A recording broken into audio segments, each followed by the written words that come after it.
A morte de Papa Francisco é um tema com implicações. Sabes que o Papa Francisco morreu, não é? Quem? Papa Francisco. Não. Morreu hoje.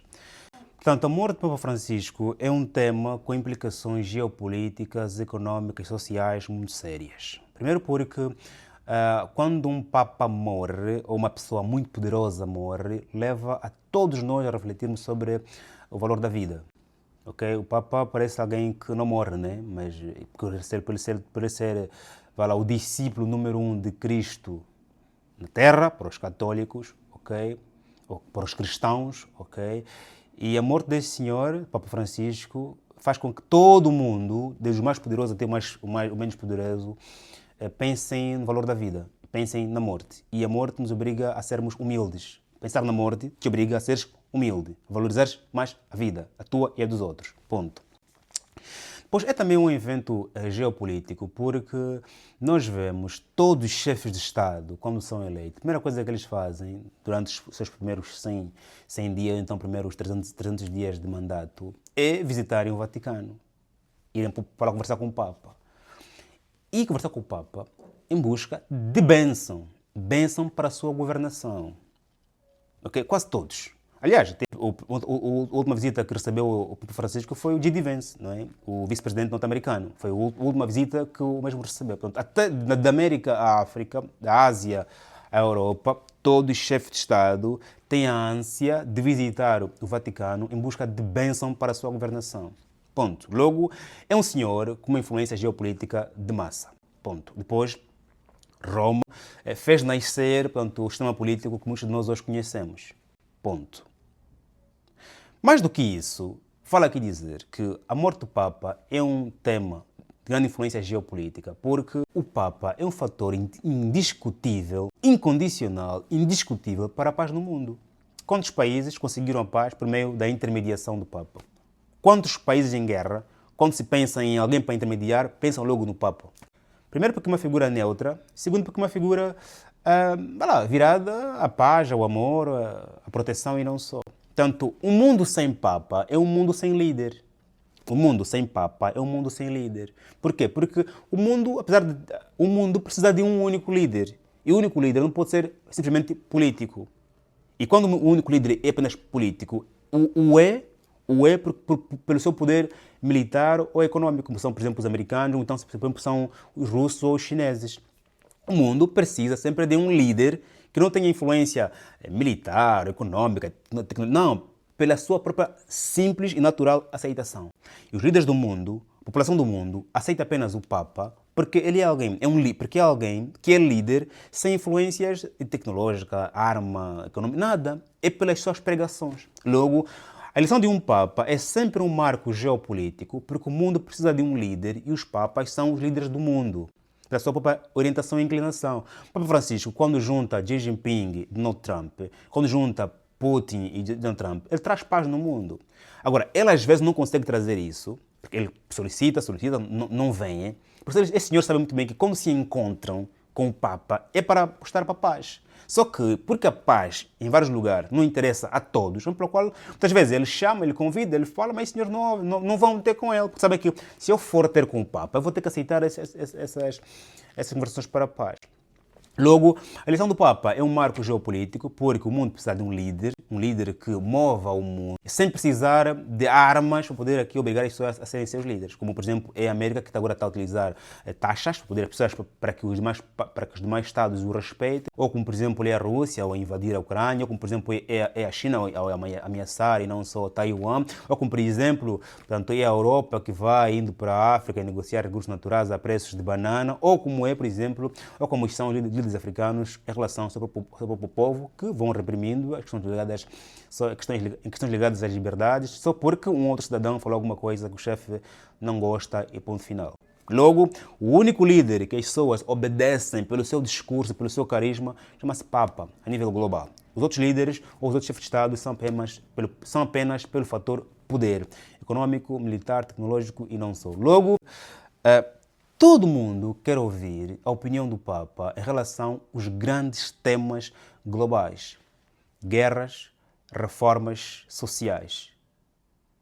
Todos os grandes problemas globais, mas todos mesmo, quando chega a vez do Papa falar desse problema, o mundo para. Por que o mundo para? Porque o mundo quer saber qual é a orientação do Papa, quem o Papa critica, quem o Papa apoia.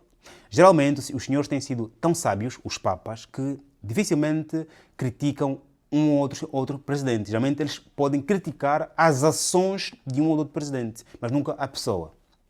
Ponto. Mas quando eles falam desses problemas globais, orientam as massas. Por exemplo, a questão de Israel e Gaza, Papa Francisco foca muito mais nas crianças, nas mulheres de Gaza do que de Israel. Logo, isso faz com que também há uma movimentação em relação à paixão das pessoas. Guerra na Ucrânia foca muito mais as pessoas sofridas na Ucrânia do que na Rússia. Logo faz mover a orientação das pessoas.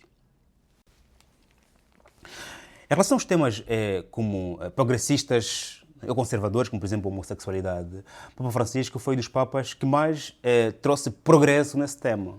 E isso também é um tema geopolítico. Ok? Homossexualidade, bissexualidade, heterossexualidade, é um tema geopolítico. Porque orienta o comportamento das pessoas em relação a certos grupos de pessoas. O Papa Francisco trouxe 2, 3 avanços. Primeiro, pediu aos padres para poderem abençoar casais homossexuais. Disse que Deus não critica os homossexuais e todos, desde que respeitem a Deus, amem a Deus, são bem-vindos na igreja. E que, portanto, dá aqui uma abertura à visão que a igreja tem em relação às questões homossexuais. Continuou, até a sua morte, a não reconhecer casamentos homossexuais, mas não condenou. Não condenou, apenas disse, não reconhece, a igreja não reconhece, e penso eu que o próximo Papa poderá reconhecer todas as afirmações do Papa Francisco ou negá-las. Razão pela qual, portanto, a nomeação do novo Papa, que vai acontecer nos próximos dias, okay, é também um marco geopolítico.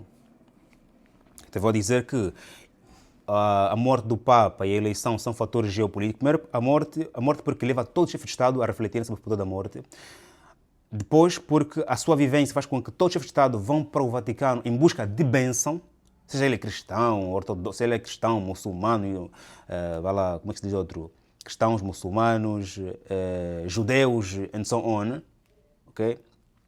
A eleição, a nomeação do novo Papa, okay? É também um fator geopolítico porque vai demonstrar qual será o novo rumo, okay, global. Por quê? Porque os papas trazem análises sobre progresso global, quer falar da questão do woke, né? O progressionismo, né? Ou seja, aqui nós temos que defender questões ambientais, todas as pessoas são iguais, os homossexuais devem casar, ambiente, portanto, depois não divide o mundo por blocos, mas tem uma ideologia completamente mais para lá. Portanto, aqui o mundo poderá escolher, o mundo poderá guiar-se pelas declarações de um Papa mais progressista, de questões de homossexualidade, guerras e blocos comerciais, tarifas e não só, ok? Depois, ou o mundo poderá guiar-se por as declarações de um Papa muito mais conservador. Okay? Trazer a igreja para o antigamente, não pelos passos que o Papa Francisco deu. Isso faz com que também o mundo se divida. Okay? Alguns países vão estar com o Papa pelo seu progressionismo, ou então vão estar com o Papa pelo seu conservadorismo. Ponto. Depois tem aqui a questão da novidade. Né? Quem será o próximo? Quem será o próximo? Todos os chefes de Estados querem estar bem com o Papa por causa das suas narrativas.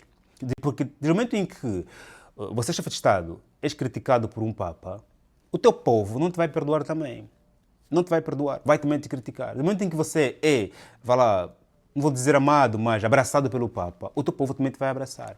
Porque a tua moralidade, apesar de existir em ti próprio, também está, acima de tudo, na opinião do Papa em relação ao teu comportamento. Quando o Papa diz que rezemos pelas crianças de Gaza, está a criticar Israel. É que ele nunca vai usar discursos diretos ou explícitos, porque é Papa, ele não pode dividir opiniões, mas as suas declarações dividem opiniões. Portanto, a morte de Francisco é um tema geopolítico que pode também dividir a Igreja em função do próximo Papa que vai ser agora eleito e que costuma dividir, porque as declarações do Papa sobre vários temas globais não agradam também a todos os cardeais, não agradam. Também divide a Igreja por dentro. Inegavelmente, a morte de um Papa é um fator de reflexão e de unidade, e a eleição do novo Papa é um fator também de observação e também de unidade e de muita curiosidade sobre qual será o rumo do mundo nos próximos dias. Faz like neste vídeo, inscreva-te, partilha, venha para essa comunidade aqui no grupo do WhatsApp, onde estes temas aqui são discutidos com mais profundidade e também porque lá há mais tempo e também, claro, não há nenhuma restrição a nível de termos e não só. Qual é a tua opinião em relação à morte do Papa? Põe aqui que eu vou ler, tenho muito gosto em poder ler. Estamos juntos, até o próximo vídeo. Que Deus abençoe como sempre. Amém.